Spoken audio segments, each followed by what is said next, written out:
एक गांव में सरजू नाम का एक किसान रहता था। उसके 3 बेटे थे, विक्रम, विजय और भोला। विक्रम और विजय काफी समझदार थे।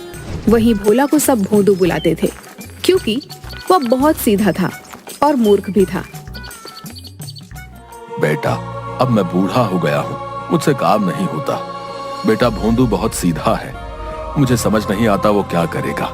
साथ ही गांव के जमींदार की नजर हमारी जमीन पर है, पता नहीं कैसे सब कुछ सही होगा। दादाजी की जमीन पर पता नहीं कैसे उस जमींदार ने अपना नाम लिखवा लिया है। आप चिंता मत कीजिए पिताजी, कोई ना कोई हल जरूर निकल आएगा। और इस भोंदू का क्या ही करो पिताजी, भोंदू को तो कुछ भी नहीं आता। अगर कोई काम दो तो सब उल्टा ही करता है। पता नहीं भोंदू इतना मूर्ख कैसे हो गया, जबकि हम दोनों भाई इतने समझदार हैं। कहां से मूर्ख दिखता हूं मैं तुम लोगों को, है? कल तुमने हरिया चाचा को क्यों मारा इतना? हरिया चाचा ने बोला मुझे चप्पल दे, मैंने उनकी बात मानी और उन्हें चप्पल दी। वो चप्पल पहनने के लिए मांग रहे थे, तुमने उन्हें चप्पल से मार ही दिया मूर्ख। इसे तो ये तक नहीं पता होता कि किसी इंसान से कौन सा काम करवाना है। मैंने इससे कहा जा खेतों से अनाज काट कर ले आ। मैंने जाकर देखा ये बैठकर एक एक दाने को चाकू से काट रहा था। हाँ तो क्या, तुमने तो कहा था अनाज काट कर लाओ, वही तो मैं कर रहा था। भोंदू, तुझे बात समझ नहीं आती क्या? अनाज काटना यानी कि फसल काट कर लेकर आनी थी तुम्हें। पिताजी मैं तो वही करता हूँ जो मुझसे कहा जाता है। अब ये लोग ही मुझे गलत चीज बताए तो मैं क्या करूं? भोला के पिताजी को हमेशा भोला की चिंता लगी रहती थी। हे भगवान, पता नहीं भोले का क्या होगा, आप ही मेरे भोले की रक्षा कीजिए। किसान बूढ़ा हो गया था, इसलिए उनका निधन हो गया। अब भोला का कोई भी सहारा नहीं था। दोनों भाई भी भोला का मजाक उड़ाते रहते थे। ओ भोंदू, इधर आ, मेरे लिए पानी लेकर आ। ठीक है भैया, ले आता हूँ। भोला बड़ी सी बाल्टी में पानी भरकर ले आता है। अरे मूर्ख, बाल्टी में पानी भरकर क्यों लाया है? मैंने तो पीने के लिए पानी मांगा था, गिलास में लाकर दे। एक बार में कोई काम सही से नहीं करता तुम इसे बोलते ही क्यों हो कोई काम? किसी काम का नहीं है ये, बस मुफ्त की रोटी तोड़ता है और खाली नुकसान कराता है। चल जा यहाँ से। भोला दुखी होकर वहाँ से चला जाता है। अब तो हर रोज भोंदू के साथ बहुत बुरा व्यवहार होता था। गांव वाले लोग भी भोंदू को मूर्ख बनाकर अपना काम निकलवा लेते थे। भोला बेटा, मेरे कमर में बहुत दर्द है, जरा मेरे खेत जोत देगा तू? काका, खेत जोत लूंगा तो आपका कमर कैसे ठीक हो जाएगा? उसके लिए तो कमर दबानी पड़ेगी ना। अरे भोंदू, कमर में दर्द है, मैं खेत जोत नहीं सकूंगा, इसलिए तुझसे बोल रहा हूँ। तू भी ना, तो ऐसा बोलो ना काका, खुद गलत बोलते हैं सब और फिर मुझे मूर्ख ठहराते हैं। बताइए। हाँ बचवा, हाँ हम ही मूर्ख हैं। जा खेत जोत, मेरे कमर की चिंता तू ना कर। भोंदू मूर्ख जरूर था, पर वह बहुत मेहनती था। वह सबकी मदद भी किया करता था, हालांकि लोग उसका सिर्फ इस्तेमाल किया करते थे। एक दिन भोंदू गांव के रास्ते से कहीं जा रहा था। अचानक उसका पैर रास्ते पर बैठे कुत्ते की पूंछ पर पड़ गया। वह सोया हुआ कुत्ता गुर्राते हुए भोंदू को देखता है और भौंकने लगता है। अरे बाप रे बाप, क्यों भौंक रहा भाई? अरे गलती हो गई, माफ कर दे। कुत्ता उसे दौड़ाने भी लगता है। माई रे माई, कहाँ फंस गया? बचाओ, कोई तो बचाओ रे। दौड़ते दौड़ते भोंदू जंगल में आ जाता है। वह जंगल के अंदर जाते जा रहा था, उसे पता ही नहीं था वह कहाँ जा रहा है। भोला भोंदू अपने घर का रास्ता भी भटक गया था। उसे जंगल की एक और लड़की दिखाई देती है जो सूखी लकड़ियों को जमा कर रही थी। ये कौन सी जगह है? ये तो जंगल है, आप यहाँ कैसे आ गए? यहाँ तो कोई आदमी नहीं आता जाता। मैं रास्ता भटक गया हूँ, मुझे नहीं पता मेरा घर कहाँ है। उसके बाद भोंदू ने सारी बात उस लड़की को बता दी। भोंदू की बातें सुनकर उस लड़की को पता चल गया कि भोला बहुत भोला है, जो अपने घर का पता भूल गया है। मेरा नाम रमा है। चलो कोई बात नहीं, जब तक तुम्हें तुम्हारे घर का पता नहीं मिल जाता तब तक तुम मेरे साथ मेरे घर चलो। मैं लकड़ियों को बेचकर अपना गुजारा चलाती हूँ, जो मिलेगा मिल बांट कर खा लेंगे, ठीक है? भोंदू खुश होकर उस रमा के साथ चला जाता है। लकड़ी बेचकर जो मिलता है वह लड़की खुशी खुशी मिल बांटकर खा लेती है। लेकिन भोदू का भोलापन अभी भी जारी था। वह अपनी हरकतों से सबको हंसाता रहता था। वहीं दूसरी ओर पता नहीं कहाँ चला गया वो भोंदू, मूर्ख कहीं का।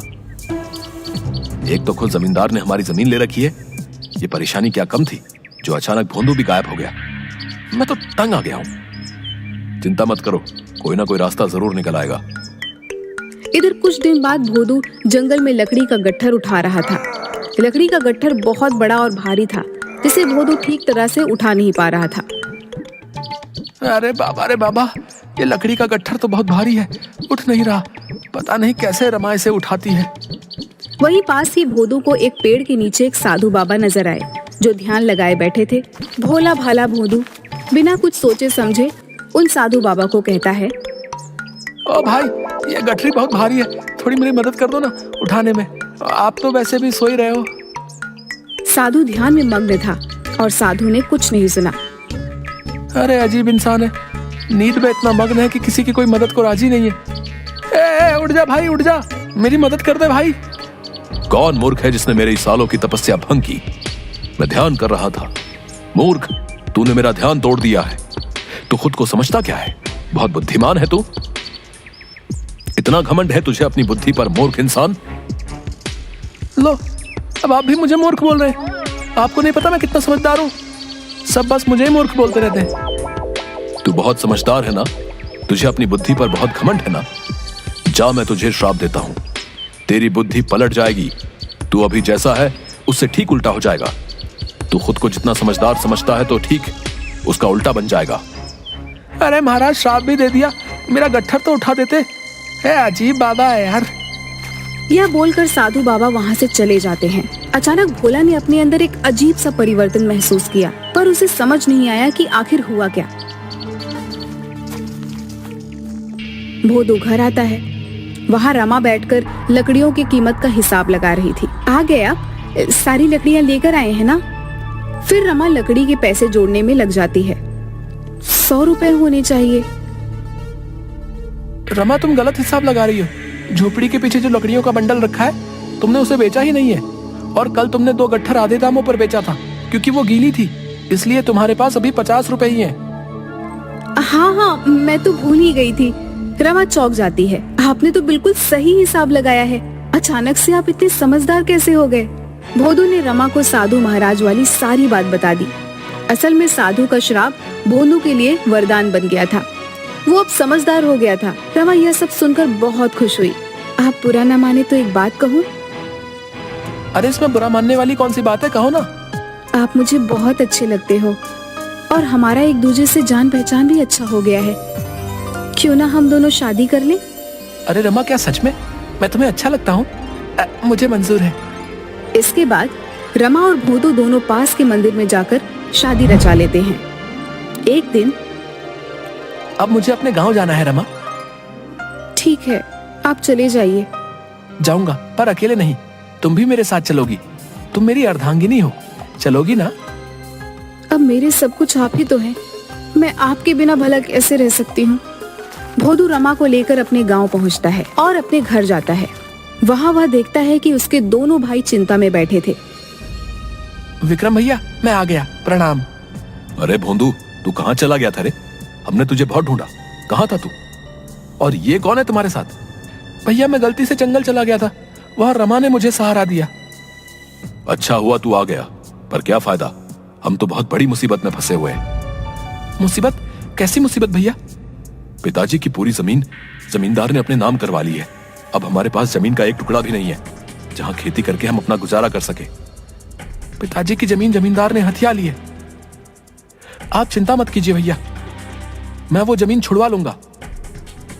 तू छुड़वाएगा जमीन? तेरे जैसा मूर्ख ऐसी बातें कर रहा है, सुनकर हंसी आ रही है। आप मेरी बात तो मानो भैया, मैं जमीन जरूर छुड़वा लूंगा। मेरे पास एक योजना है। भोदू अपनी योजना बताता है। भोदू की बात सुनकर दोनों भाई दंग रह गए और सोचने लगे कि भोदू इतना समझदार कैसे हो गया है। उन लोगों को रमा ने साधु के श्राप के बारे में बता दिया, जो श्राप भोला के लिए वरदान बन चुका था। भोंदू, जैसी योजना तुमने बनाई है हम वैसे ही काम करेंगे। मेरे भाई, तू ही हमें इस मुसीबत से बचा सकता है। भाई, आप फिक्र ना करो, अब देखो उस जमींदार को सबक कैसे मिलता है। अगले ही दिन गांव में यह खबर फैलती है कि भोला के पिता के खेत में एक चुड़ैल रात को घूमती है। आसपास के लोगों में डर का माहौल छा गया। ये खबर जमींदार के पास भी पहुंची। ये मैं क्या सुन रहा हूँ? ये चुड़ैल कहाँ से आ गई?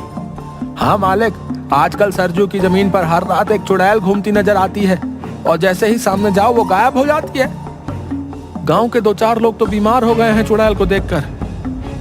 क्या बेकार की बातें करते हो तुम लोग? आज मैं जाकर देखता हूँ। उसी रात जमींदार अपनी 4 आदमियों के साथ चुड़ैल देखने के लिए सरजू के खेत में जाता है। ये गांव वाले सब सठिया गए हैं ससुरे। न जाने कौन सी चुड़ैल दिखाई देती है इन्हें। मुझे तो कुछ दिखाई नहीं दे रहा। तभी जमींदार के पीछे सफेद कपड़ों से लिपटी बाल खुले हुए कोई आता दिखाई दिया। जय हनुमान, जय हनुमान। ये चुड़ैल कहाँ से आ गई यहाँ पर? हे भगवान, रक्षा कीजिए, रक्षा कीजिए। मालिक, चुड़ैल तो गायब हो गई है। तभी अचानक चुड़ैल फिर वहाँ आ जाती है और बोलती है, ये जमीन किसकी है? मुझे बहुत पसंद है। अब तो मैं यहीं रहूंगी हमेशा। इस जमीन पर जिसने अपना हक जताया है वो मारा जाएगा। हाँ, तुम्हें मरना है। हे भगवान, आज बचा लो। मुझे कोई जमीन नहीं चाहिए। कभी मुड़कर इस जमीन की तरफ भी नहीं देखूंगा। राम राम राम राम, मरा मरा मरा मरा। सब के सब लोग वहाँ से डरकर भाग जाते हैं। दूसरे ही दिन जमींदार ने वह जमीन विक्रम और विजय को वापस लौटा दी। अरे विक्रम बेटा, मुझसे गलती हो गई। ये जमीन तो सरजू की थी और उसी की रहेगी। हाँ, ये रहे तुम्हारे जमीन के कागज। हाँ, लाओ इधर। और दूसरी बात, अगर गलती से भी हमारी जमीन पर नजर डाली ना तो हमसे बुरा कोई नहीं होगा। वाह भोंदू, वाह, क्या दिमाग हो गया रे तेरा। तेरे प्लान ने तो सच में हमारी जमीन वापस लौटा दी। और हाँ, रमा भाभी भी कमाल की कलाकार है। चुड़ैल बनकर क्या खूब डराया जमींदार को। धन्यवाद रमा, हमारी इतनी मदद करने के लिए। धन्यवाद किस लिए जी? अब मैं भी तो इसी घर की सदस्य हूँ ना। अब तो हम सब लोग मिलकर रहेंगे। भोला को पता था कि डर से किसी भी चीज को आसानी से हासिल किया जा सकता है। इस तरह भोला की होशियारी और रमा के साथ से उन्हें उनकी जमीन वापस मिल गई।